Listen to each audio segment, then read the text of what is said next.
उत्तर प्रदेश में खास करके जब से भारतीय जनता पार्टी योगी आदित्यनाथ जी की सरकार रही है, किस तरीके से एक तबके के ऊपर लगातार प्रहार किए जा रहे हैं, लगातार उत्तर प्रदेश का लॉ एंड ऑर्डर कितना अस्त व्यस्त हो चुका है, ये हम लोग सब देख रहे हैं, न्यूज के माध्यम से देख रहे हैं। वहीं जब उत्तर प्रदेश में विधानसभा का सत्र चालू होता है, जनता उम्मीद करती है कि सूबे के जो मुखिया हैं वो जनता की बात करेंगे, जनता के हित की बात करेंगे। वहीं जब वो इस तरीके की बात करते हैं, इस तरीके के कटाक्ष करते हैं, तो मैं समझता हूं जनता को दुखी होता है, एक दुख होता है। और जहां तक उनकी इस तरीके की बात करने की बात है, तो निश्चित तौर पे हम आपको ये कह सकते हैं कि समाजवादी पार्टी इंडिया गठबंधन को बहुत बड़े अंतर से जीत दिलाई गई है।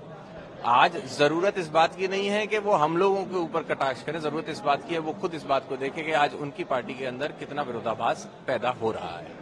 आपको ऐसा लगता है कि एक जो नंबर है लोकसभा का, उससे कहीं ना कहीं पार्टी के अंदरूनी लड़ाई शुरू हो गई है?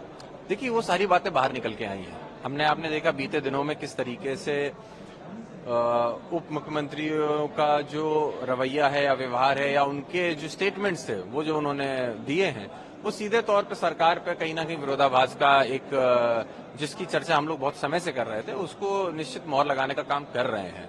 हमने देखा है कि किस तरीके से उत्तर प्रदेश की राजनीति में जब से समाजवादी पार्टी इसने बड़े अंतर से जीती है, वहां पे एक खलबली भारतीय जनता पार्टी के अंदर जो प्रदेश की लीडरशिप है उसको लेके बन चुकी है। राहुल गांधी ने ट्वीट कर सुबह ये जानकारी दी कि उनको ये जानकारी मिली है कि ईडी जल्दी एक रेड करने वाली है उनके ऊपर। आपको लगता है कि उनका इशारा मिसयूज ऑफ सेंट्रल एजेंसीज की तरफ है? देखिए, मिसयूज ऑफ सेंट्रल एजेंसीज हो और मिसयूज ऑफ इवन लैंग्वेज हो, कितनी जगहों पे हमने देखा है। इवन पार्लियामेंट के अंदर हमने नहीं देखा। जितनी एजेंसीज की बात जो आप कर रहे हैं, क्यों नहीं है, हमने देखा किस तरीके से नाटकीय तौर पे अगर कोई व्यक्ति भारतीय जनता पार्टी छोड़ के जाता है, अगले ही दिन उसके घर पे रेड होती है। उसी तरीके से अगर राहुल गांधी जी ये बात कह रहे हैं तो निश्चित ये बात सच हो सकती है। और जहां तक पार्टी की इन लोगों की बात है, तो इन लोगों ने राजनीति जो है वो आज की तारीख में एक भय का माहौल बनाने का प्रयास किया जा रहा है। एक फैसला दिया है और ये कहा है कि जो नीट यूजी का जो पेपर लीक का मामला है वो एक सिस्टमेटिक फेल्योर है और सिर्फ 2 केंद्र हैं उसके, वो है पटना और हजारीबाग।